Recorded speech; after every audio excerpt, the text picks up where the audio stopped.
Hi, Peter. Thank you so much for joining me. I'm really excited to have this conversation with you. I must say that one thing that I noticed when we had the call, when I reached out to you, you were just, I think, one of the kindest people I've spoken to on the phone. You were already, offering me links to events that I could attend. I think you were even ready to start the podcast interview on the spot. Thank you for having me today, actually. To me, to be honest to you, whenever I receive a phone call from somebody who looks like me, I'm always open to supporting them instantly. I feel like we shouldn't be closed off to our community.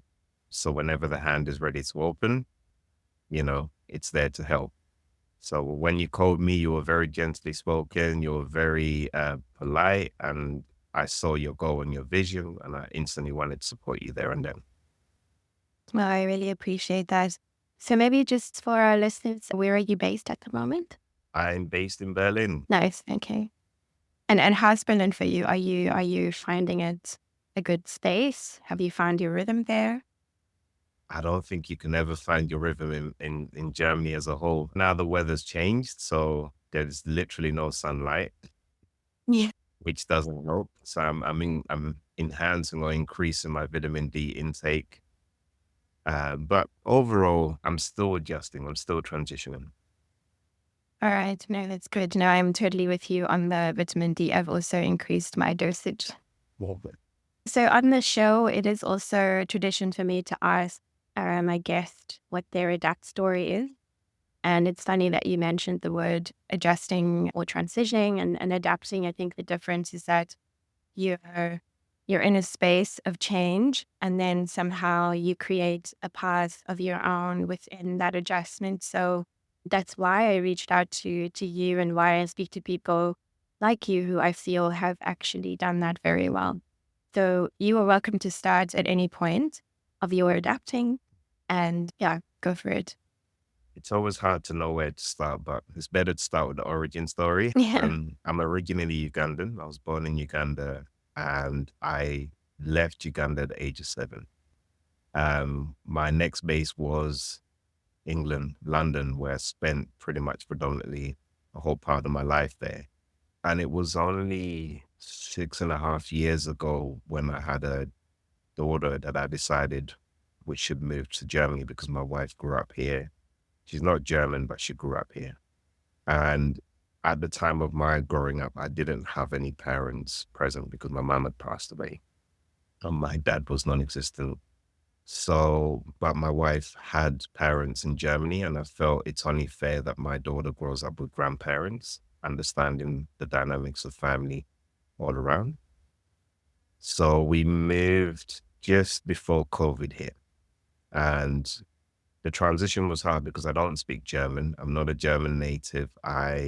There's a huge difference coming from a place like London, which is very diverse, very accepting. Not very, but to an extent, and then coming to a place where being a minority, you are constantly reminded of this, and also limitations in language, you are further seen as a challenge. So being here, it was just before COVID. There was a lot of journeys going through it. How can I navigate being a father, living here, raising my child, and protecting my child in a society which sometimes doesn't welcome people that look like us? So we have two businesses. So the first business is that we represent international hotels, which in itself, we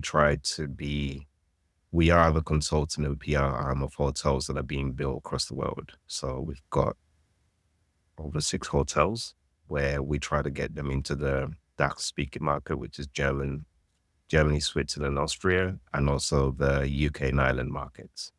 So that is our main job. COVID hits, that business were no more in demand. So we lost a huge chunk of our clients. And it was a very challenging time because during COVID, it was an up and down cycle where we lost our clients. My wife was diagnosed with type 4 thyroid cancer, and we had to react. And at the same time, being a minority, we had to witness this horrific incident of George Floyd. So we had so many questions, one as a family, as a father, And also career-wise, what do we do? So in that period of losing our clients, we had to look for plan B. And plan B came easy when we saw what happened with George Floyd, because we sat there and we asked ourselves, what are we really doing, or have we been doing, to make sure that our child sees that we are doing something in this world that is the change she will see at a later point. So we toyed around with the idea. We looked at e-commerce. E-commerce was growing because everybody was isolated within their house. We looked at the problem. What is the problem? Like in many countries, integration and diversity is a major problem. And we didn't see that many products that resembled us. Or, at that time, you had a lot of Disney movies and Disney films coming out. And our child was very young, and all she could see as people to look up to or enjoy were blonde hair, blue eyes. And at Mm. 3, she already was questioning this. She was asking for long blonde hair and blue eyes, which she doesn't have. My daughter has curly hair. Which ever changes depending on the season. So we said, yeah, we need to come up with a concept where children that look like her are represented and are empowered. It Yep. simply came to mind. So we got some consultancy help to come up with a name. And then, being that I had no prospect of a business running at the moment, I invested a lot of time creating a website. And my wife was dealing with the accounts and the legalities here in Germany of getting us a GmbH. So we had to speed it up, for the reason being that as my wife was going through recovery, one, it was only me responsible for bringing in the money. It was quite difficult to bring in the money because finding a job in Germany, if you don't speak the language, difficult. Yeah. And secondly, having been self-employed for so long is even more challenging because you don't have the credentials of being in a workplace environment. But at Mm. the website, we started sourcing out brands that believed in our story and also aligned with what we believed in. The origins of Kidsimply was empowering kids that look like us and representing them through the books and the toys that they play with. Yeah. And it had a huge interest in the community, and it was very successful. Fast forward after COVID, it's been a challenge because nobody's at home. There's not that much need for e-commerce. So in that journey, we've had to change the way we're dealing with Kids Simply. And I also question myself with the term empowerment when I used it initially, because I hated the word empowerment, because the more you think about it, when you say you're empowering somebody, that means their power was already taken from them. Who has? Nobody's power is ever taken from them. It's the assumption. So I changed the narrative to be, I want a shop where we celebrate cultural diversity and our unique beauties. So that becomes more inclusive, and exclusive is no longer the existence. So in that way, for now, for example, we have 21 African language books where maybe kids of diaspora or kids who want to learn can pick up these books. It starts from Amharic all the way down to Zulu. So every Yeah. language of Africa, we've got it there. And it's a way for kids to just kind of connect to their country or their parents' country. And we're continuously looking at ways where we can be better, do better. And we connect with our community, what's missing. So we've got dolls which have hearing aids, vitiligo, albino, wheelchair, all different aspects of what diversity is all about. Because for us, diversity is not a black and white box. It covers all the spectrums. And if we Yep. constantly just focus on one issue, we neglect the others. So in the products we pick up, we look to cover all aspects of what diversity is. It has been a challenging journey, but we believe that if we pursue and consistently go with it, we will see a change come, particularly in the tough times that we're in at the moment. Yeah. No, I really appreciate that. I think that's a very nice summary that you gave there. And also, I think what really stuck with me is what you said about the difference between empowering and celebrating diversity, which I actually agree with you, because I sometimes feel like, well, empowering is so overused. I feel it is also used in a topics related to women. And I'm always thinking, well, it sounds like there's something, like you said, that has taken our power away, but it's actually more shining a light on what is, as you said, beautiful already. It's not broken or disempowered, but it is that you are then shining a light on what it actually is and you're bringing it forward. So I think that's really great. I think one of the things that also caught my eye was the diversity of languages that you had.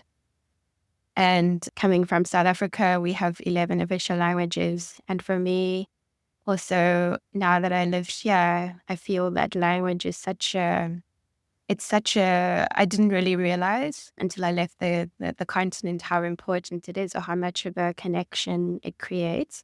So if I do hear people speak a different language, it just ignites something in me that is not ignited in other ways. So, you're doing that not just in showing different pictures of diversity, but actual connection to the language as well. And then eventually the place. But I actually find it also interesting that you are being inclusive to different abilities as well. How did that come about? One of the things we did is that for us to continue to survive and connect with the community, we used to go to a number of market events. And sometimes we even go to market events where we are not invited. But it's those interactions where we began to actually hear people rather than ignore. What they're saying is uncomfortable, we began to listen. And in those moments, you heard people saying, I love what you're doing, but do you have this? So we had a lot of people with children with disabilities. And they were saying, I love your dolls. They look beautiful, but do you have a doll that looks like this? And it made us think, well, actually, we don't. We need to look for this. And then we also have an educational learning toy, which is Braille. And then that was an aspect of parents coming up to us and say, well, actually, I want something like that. And what we learn is that we want to normalize society where things such as disabilities are seen as unnormal. We want to normalize it in schools and ketas. So most of our products, we try to get them into schools and ketas so kids who don't even have the disability can play with it. And Hmm. then touching on your aspects around the African language books, I left Uganda at such a young age, but the longer I stayed away from Uganda, the more disconnected I felt with my language and my culture. And raising a child, that's brought back kind of a realization that that's my mother country. It's where I was born. And I want to be proud of it. I want my daughter to be proud of it because since she's been the age of 3 here in Germany, she's constantly being told within the educational system that she doesn't belong. People that look like her don't belong. And it's been a challenging journey for her to think that a child is having to experience that so young and people questioning her existence. Is she German? Is she here? So when I promote language books, I'm trying to make her celebrate who she is, be happy with what she does, and be proud in it. And it's also a journey for me. I mean, to think that I left Uganda at such a young age, I want to learn Luganda again. I want to make sure I can speak it even better than I do already. And I also want to learn other languages. I mean, I'm a huge fan and lover of South Africa and what they've done, or Ghana, for example. I've got Twi and Fante that I'm learning at the moment. Mhm. And what you said earlier, language is the connector that moves us forward. If people see that we're trying, it doesn't have to be perfect. If we're trying to speak the language, it kind of brings us together and it creates this kind of respect. So this has definitely been something that's been fed back within the community. No matter the color, everybody's enjoyed the connecting aspect of it. Yeah. No, I really concur with that also because of where I'm from. I speak multiple languages as well, and it's such a me. My parents have always said if you want to connect with people or you actually want to break boundaries between yourself and other people, learn their language, and this makes it much easier. And to be honest, I think that's also to some regard made my experience here in Germany also a little bit of a softer landing. But I don't have children, so I can't imagine what that's like having to basically have your 3-year-old feel like they don't fit in, or that they are very different, or that they, have to justify why they're there. I think that sounds terrible. And I'm sorry that that's the case. But I also want to celebrate that you have adapted to that. And this is exactly what I mean, is people who find themselves in a space where they voluntarily or involuntarily have to adapt to a situation, and they really create a path from it. So I'm just wondering, what has been like some of the effects from this process on your own life personally since you started this? I mean, you said you left Uganda at the age of 7. What's happened in between that? And also, what is the difference between your experiences being an expat in the UK and now being in Germany? I think the whole process is for me to allow me to grow and learn more, turning a negative into a positive. And Mm. you can't always be stuck on the negative effects that society brings to you. So, growing up in the UK, I think I was oblivious in some way of how tough society can be. Because the UK is, yeah, there are racist experiences, but because it's so diverse, it allows you to speak up when you see issues or situations like this. Do you mean London or you mean the The UK? UK as a whole, I mean, London, probably let's narrow more down. London is very diverse. I'm in Yeah. the east part of London where it was a mixing pot. I mean, for me, you can go to any person's house and feel welcomed. But at the same time, you end up in the wrong part of the area. You're not welcome, but you can still stand up for your rights. Mhm. The education system was great. I mean, you came across people who challenged you in terms of how you look, as seen as the trouble. But if you knew how to speak, you can navigate yourself around it. Career wise, I felt a huge number of rejections because of who I look like. And I always joke around when I speak to people that where I grew up in London, I kind of developed a different type of accent. I grew up with an East London accent. But as I went through studies and started looking for work, I had to adjust to society to be accepted. So people would, when I did phone interviews, people would assume I'm somebody else. And the stereotypical, when they meet you in person, oh, I thought you were. And it was continuous because in the journey of trying to succeed, once they saw me in person, there always was pitfalls as to why I didn't get the job. And I'm always a person who likes to work on myself, but the feedback was never there. But in London, you learn to turn a negative into a positive. You always come back. You never give up. And having grown up in such a rough part of London, that instills in me strength. Living in Germany, the process and the challenges here are greater. I think it's more so that now I'm a father. And as a father, my daughter's my kryptonite. So whatever happens to her impacts me greatly. Mhm. And, you know, Kidsimply in a way has allowed me to get back that control without being the always falling into the stereotypical the aggressor. And I can give you an example. So the first situation where my daughter actually experienced racism, she didn't come to me. She came to my wife. She said, oh, this person at Kita said, I don't belong there because I'm brown or I'm brown skin. And it took 2 to 3 weeks before my wife or my daughter told me, because I knew the impact it would have on me. And it was my daughter who told me on the journey to Kita. And parental instincts kick in. I stopped. I saw the father and I tried my very best to speak German to them, Mhm. explain to them, I'm sure you don't know what your daughter said, but this was said. I didn't really like his reaction because in the moment of his reaction was he went and he's pulled his daughter out of Kita and was forcing his daughter to apologize then and there. Now, we all know children are not born racist. It's what they hear in the house, what they are made to believe. So Yeah. whatever this child may have said, you're putting a child under pressure to say something that they probably don't remember anymore.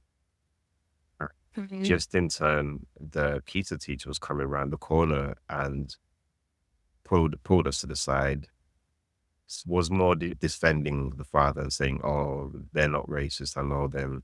Probably this child picked it up in the streets." And I said, "No child picks up these kind of words in streets, and repeats them. Yeah, they hear swearing and all other stuff, but they wouldn't pick that up as the main one to use." Yeah. And the teacher said to me, "So what do you want us to do about it?" And it surprised me. I was thinking, wow, I just told you this has happened to my daughter and you're asking me what to do about it. And this is the first immediate reaction I did. Rather than be defensive, be angry, or be whatever, I said, okay, cool. We had skin color pencils that we just got from a brand here in Berlin, which is, the name slips my head, but they're very, very good for Hein. And they do skin color pencils and other things. We got a book, a diversity book, which was Happy Within. It was a bilingual German book. And we set a date where we said we want to come in and we just want to read to kids and we want them to have the opportunity to color. What happened is we said we don't want to talk about the incident. We don't want you to speak to the kids about what happened. We don't really want to bring it back up. We just want to come into your Kita and just celebrate spirits of diversity. We had two other books from a verlag or a publisher here called Subsidies. They do really, really good word empowering books. So one which translated is called A Girl Like You and A Boy Like You. So we're showing the different aspects of boys and girls so everybody can find themselves. And what we found is that particularly when kids started coloring, is that they picked up the skin color pencil of a person that was different in their school. And they said, "Oh, I Yeah. wanted to color you. I've always had these pictures." And they were enjoying it. It changed their belief. And when I was seeing this, I was thinking, this is what we're doing and what we need to do. And this is what will help me navigate through life here. And, it worked really well. The Kita loved it. The school loved it. There was no aspect of talking about color. There was no aspect about talking about race. It was just celebrating who we are. And fast forward when she's in school, the same incident happened. This time it was worse. Somebody said to her, it's about 6 incidences. Somebody said to her, you need to rub the dirt off your skin. The other kicked her. Another said to her, you don't belong here. And it was continual. And the school kind of looked the other way. So what we've done and we continuously doing to monitor them is that we've made sure that rather than them have these ticks that they are diverse or they are accepting and inclusive, they actually do training for the teachers. We have opened up the platform, say, look, we will even gift you our books just so you can have a wider range. So whereas Germany has been a huge challenge for me, I mean, even on a mental side, because if you're seeing consistently people telling you don't look the same, it kind of, that aggression rubs down on you in time, that you Mhm. really become more distant. And Yeah. my family is very diverse in itself. There is no one, everybody's comes from different backgrounds within my family. I mean, my wife is Asian, she's from Thailand. Some of my family are from India or wherever. So for me living here, this aspect of feeling as a minority kind of rubs on you, right? Mhm. From when you're told you don't belong. But it is essential as well to say that maybe it would have been easier for me if I knew the language.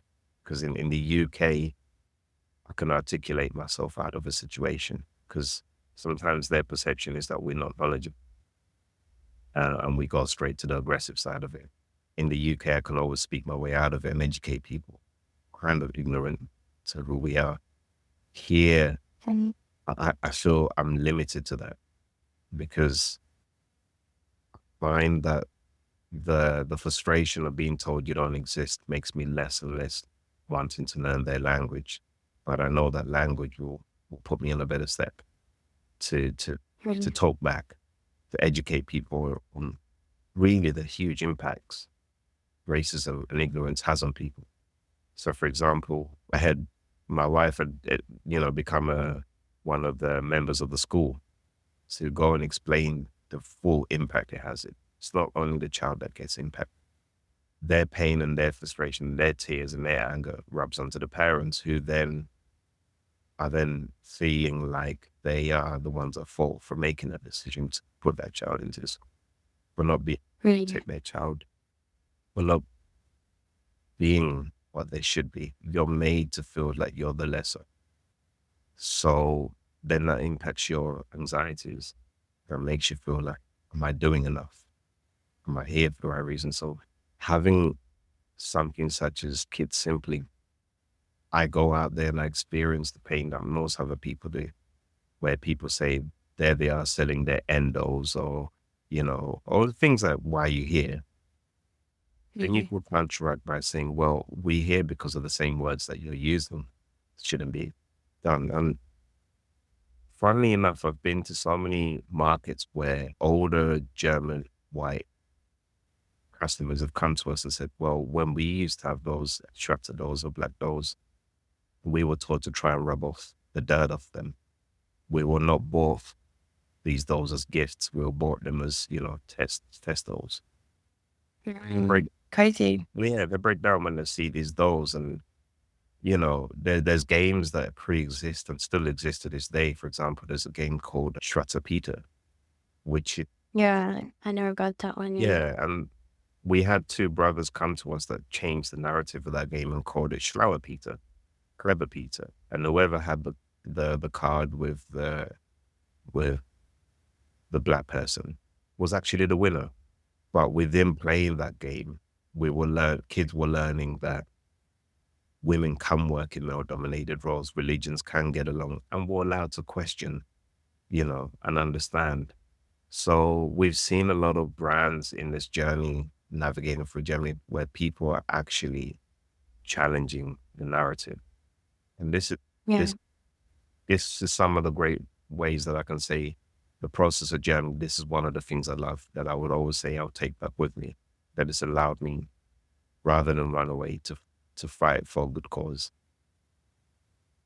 No, thank you for sharing that. I think my very favorite thing about the stories you just told is that, you were not trying to, you were sort of giving people the space to make up their own mind. So it's more about educating them instead of what you said, fighting, becoming the aggressor. Even though I think this is probably not your job to educate people out of ignorance, but at the same time, it's really, does that not make you feel powerful in a way? I feel like hearing you tell that story just makes, yeah, my image of you, I actually associate that more with power than somebody who's disempowered, especially the story where you went into the school and you basically gave the kids a chance to color in their coloring books. And that's something that's going to stay with them Mm. probably more than it would have if you had, I don't know what the right answer is, but I guess, just off of the top of my mind, maybe more than it would have if you had a screaming match with the father and everybody had to now walk on eggshells and in the same way isolate your daughter because suddenly all the kids are told not to interact with her or, so yeah, I think that's really great. And I was going to say, what are some of the unexpected consequences of, I guess, your journey? And I think you've already touched on them, some of the things like how you've expanded your doll collection to include, yeah, differently abled dolls in there and also including the languages. I think this is also maybe a good point to talk about Black Dads Germany, Mm. as this is something when I was reading up about you, I saw that that's something that you also co-founded, and it just ties in so nicely to the element where you said this doesn't only affect the children, it actually also affects the parents. And once again, you found that as an adapting point and did something about it. So can you tell us more about that? Yeah. So glad that's Germany. For it's been such a long time. We all need a community to survive, but we also need a community to enhance ourselves and feel accepted. So when I arrived in Germany, it felt lonely. I went to a lot of these meetups trying to make friends and communications, but sometimes if you're in the wrong meetup and you don't look, you stand out, you don't look like people, you don't feel very comfortable. So the actual founder, Alan, made an invite and he asked a couple of us dads to come and meet him. We sat there and we all kind of we related in our journeys as fathers raising kids of color, or, black in Germany. We spent hours talking about it. And that was the fruition of Black Dads Germany. And as we were building it, the whole concept was to create a safe space for people that look like us and our children to come and enjoy themselves. So we run a number of kids' play dates where families, no matter what color you are, but so long as your child is of color, they are welcomed. And those were play dates where they can feel welcome, see people that look like them and have fun without being looked at. We Mhm. did readings where we read to kids, and the overall aspect of what Black Dads Germany is and was about is changing that negative narrative around Black fathers that's often shown globally, that we are deadbeat dads. We don't hang around much. So, secondly, what Black Dads was aiming to do was to create a time capsule for our children. And during COVID, when COVID hit, where we couldn't really connect with society and we had to follow guidelines, we had to do everything more virtual. So we started doing a lot of listenings, which were podcasts for dads to, within 60 minutes, to express what is life like living as a father in Germany. That was a time capsule for dads to express themselves, their journey, as we were doing here, in the sense of what are the challenges, what wisdom can you impart to other fathers, and what may you not already be telling your child now that in the future they can pick this up and say, wow, I didn't know dad was going through that. When we came out of COVID, we then started doing a lot of dinners, like that dinners. And these were aspects where dads can invite their children to sit at the same table, because most of us growing up in Africa, we've always known that we don't sit on the table with our elders when they're talking adult conversations. But we wanted to make sure within these challenging society that we're in, that our kids can sit by our table, feel welcomed, and also hear what we discuss and exchange those conversations. So we are trying to change the narratives, and we do a lot of healing, because one of the things you touched on, we know that the biggest challenges within our community is there are many, and is connection. So we as fathers need to work on ourselves, not only to be better fathers, but to also protect and look after our children and also our Black women in the society.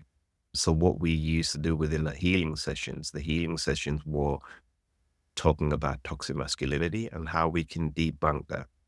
And when I say debunk that toxic masculinity, is what is within us that we need to change to be better people in society. And it is prominent within the Black community. We are as men, we hold a lot of toxicness, maybe because of our trauma in the past, also just the way culturally we've been raised. So we try in that sense to challenge ourselves. And then we talk about a lot of other things so for example, myself, a majority of my family is females. And I always need to check myself. What am I doing to help my sisters grow and to protect my sisters? And hence where we go back to the beginning of the podcast where you said, you called me and I was very receptive to supporting you, is because you are my sister. I should never neglect any situation to support you. And that's what we work on as Black fathers or Black Dads Germany. We want to be there in the community and do a job which is always or often being done by our sisters anyway, bringing the community together, bringing the community forward. Now we want to play our part as Black dads by supporting our sisters to take on some responsibilities, whether it's going within the community and reading for kids of color, what are the challenges we as Black fathers have? Are we responsible? Most of us can't cook. So we do cooking workshops where we bonding with our children. So there is one coming up, which is the East African cooking workshop. We do activities where we as fathers, not all of us are great with doing our children's hair. So we meet in that process to do the hairs together, learn together. And it's been a very emotional journey when it came to the hair workshop because how we were deemed as fathers compared to the wives. So some children that came there, unbeknown to what they were coming there for, as soon as they heard, oh, it's now the turn of your dad to do the hair, no lie, they literally screamed down the house and started crying. And it took a lot of other fathers reassuring, don't worry, if he does it wrong, we'll make sure we touch his hair and make it bad as well. It was more in a sense creating this kind of community where fathers are being more present in their children's lives and you can see the impact it has on the children. So that's definitely another navigation I've enjoyed and that's helped me actually survive these years of living in Berlin, Germany. Wow, thank you so much for sharing that. I mean, I really have to say that when I was going through the website, I felt so emotional. And I actually started feeling like I'm going to tear up. And I was asking myself, like, why am I feeling so emotional? Because I don't have children, but I do plan to have children one day. And I think you are touching on two things. So basically, first of all, changing the narrative because there are a lot of fathers who are present, fathers like yourself, who are, you know, doing the daily, they're going the extra mile, maybe not always within an environment that supports them to be that. But I feel like those stories are not being shared enough. And perhaps that's also fitting for this podcast because I really have met so many incredible people, and then that doesn't really match up with my daily narratives that I come across, where some stereotypes that I thought are old and done away with, yeah, they still exist. But secondly, I really feel that it's perhaps also touching on an issue, like you said, that exists where there are some fathers who maybe are trying to be better fathers or who don't necessarily know how to do that and I feel I think this is one of the most impactful things that I personally feel moved and touched by, even though I don't have a child yet, because I feel that you are actually doing work for my future children. I honestly hear that phrase being used a lot where people say, let's invest for the future of our children. And this is honestly an example where I can personally say, I feel the impact of your work now that I have not even given birth yet. So thank you for that. And I'm just wondering, what are some of the surprising things that you've learned on this journey, both with Kidsimply and Black Dads Germany, that you just did not expect or didn't even think about that just have maybe surprised you in some way? Yeah. Oh, I have to think hard about that.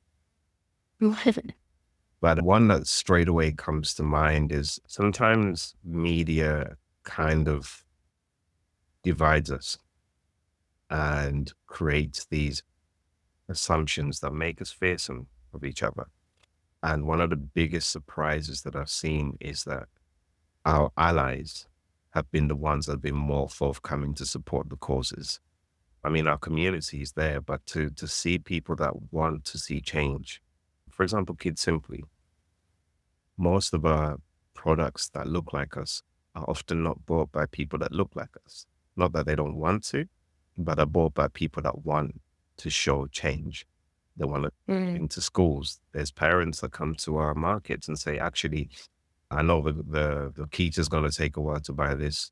I will buy it from our money and I'll bring it into the school because they need this. And they are fighting for change irregardless of the narrative. They are loud and they're there. Though I can give you a specific example. There was an incident where a gentleman was actually attacking us at the market, not physically, but verbally. And next to him was a parent with two young kids. She overheard it. She didn't engage in it. And for us, we didn't engage in it just not to endanger the people around us. We just let him say what he needed to say, as long as he needed to say it. And when he was ready, he left. But the biggest surprise was that rather than a parent walk away or use the cliche, I'm sorry, I heard, or whatever, she actually bought a ton of products from us. And I want my children to see why, you know, why you belong here and why this is needed. So she bought them skin color pencils. She bought them books. You know, we've got a book called Ich bin genug. I am enough. Character in it is a black girl. And she bought them just to show that, you know what, whatever you heard, we are the opposite. And didn't need to apologize or say anything to make us feel lesser. She actually, rather than do that thing that actually does make us feel lesser, if you're being attacked by somebody and then the person who's hearing who was not at all involved, so say, I'm sorry, you had to go through that, you think to yourself, well, you could have actually got it. But rather than do all of that cliche, what she did is that she actually used her power by buying those products to show her kids and teach her kids, the future generation, to do different from what you hear.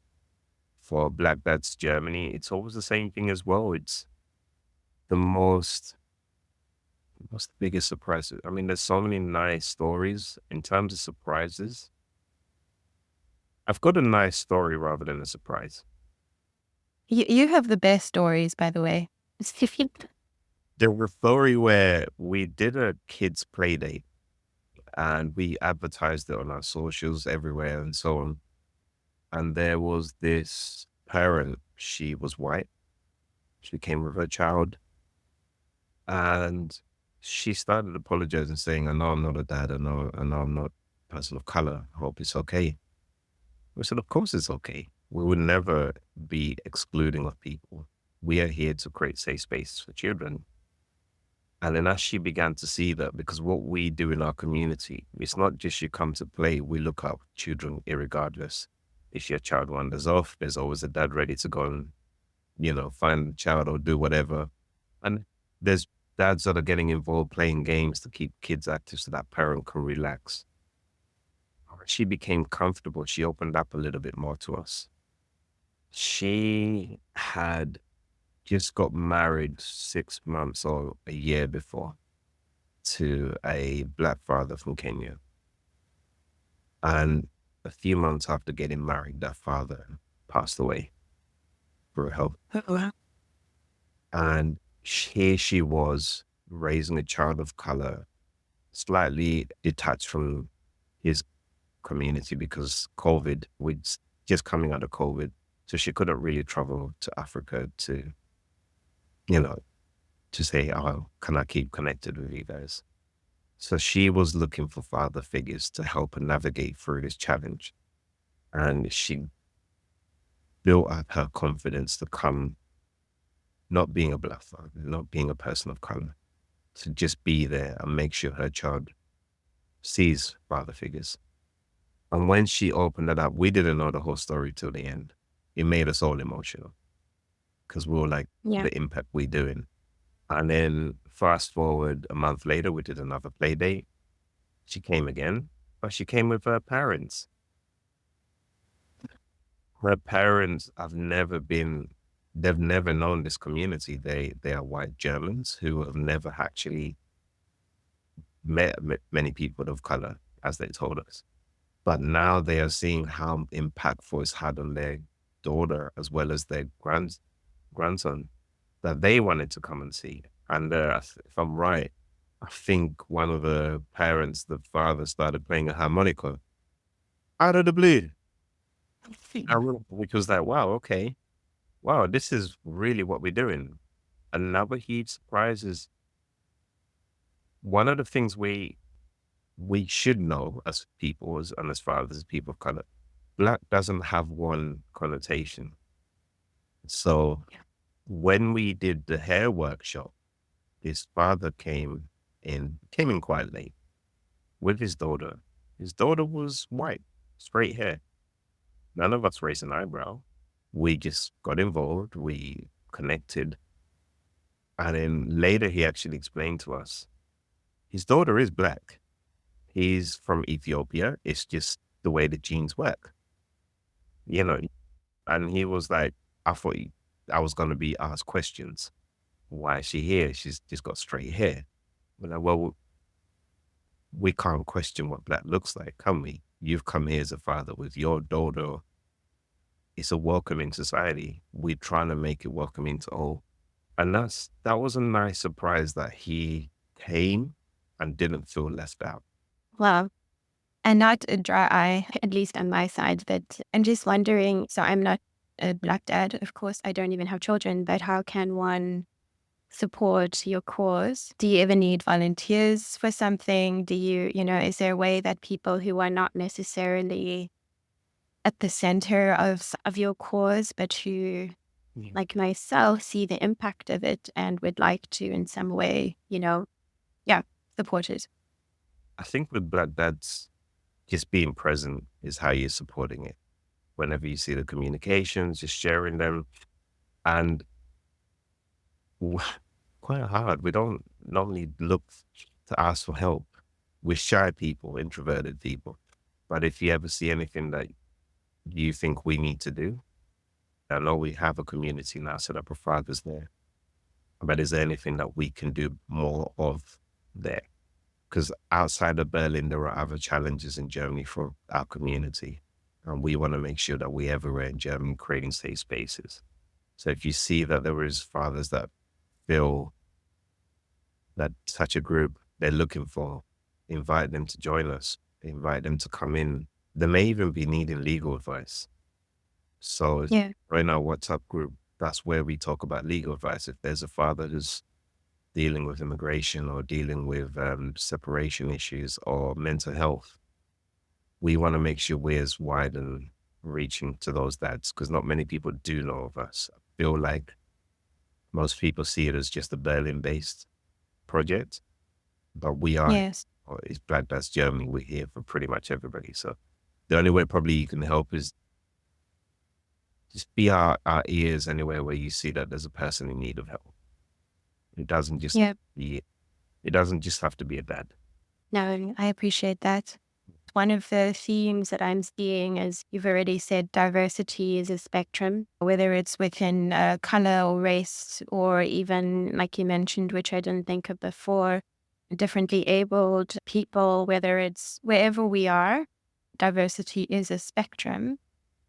And I'm just wondering, what do you think has been your driving force or anchor? Because it seems that whatever situation or challenge you are in, you're able to adapt. I mean, this is not just for Kidsimply and also Black Dads Germany, but also you mentioned before that you were self-employed for a very long time. You were from Uganda at the age of 7.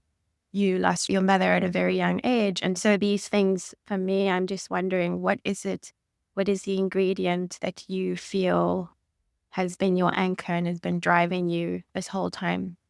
Is it about a certain type of world you want to see, or is it Mm. a fighting spirit? What is it?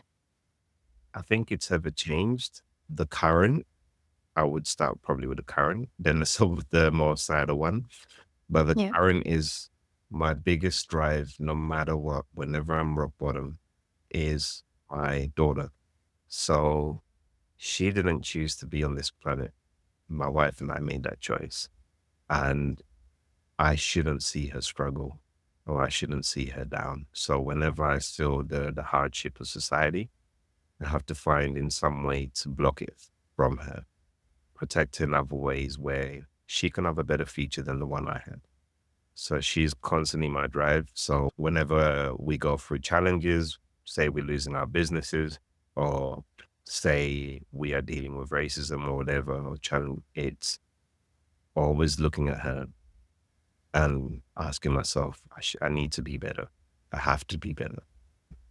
The past, I think the past is a different spin. For example, I had lost a lot.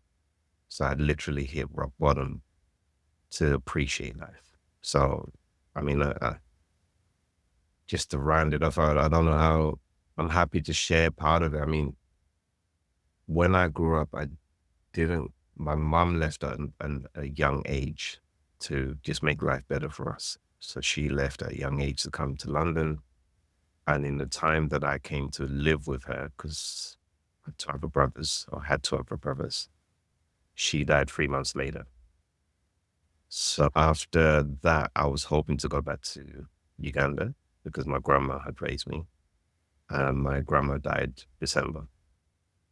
So that became the pattern of my life until a certain age. And to make matters worse, I had to navigate it, understanding my own emotions, of loss and not keeping on to things that you love.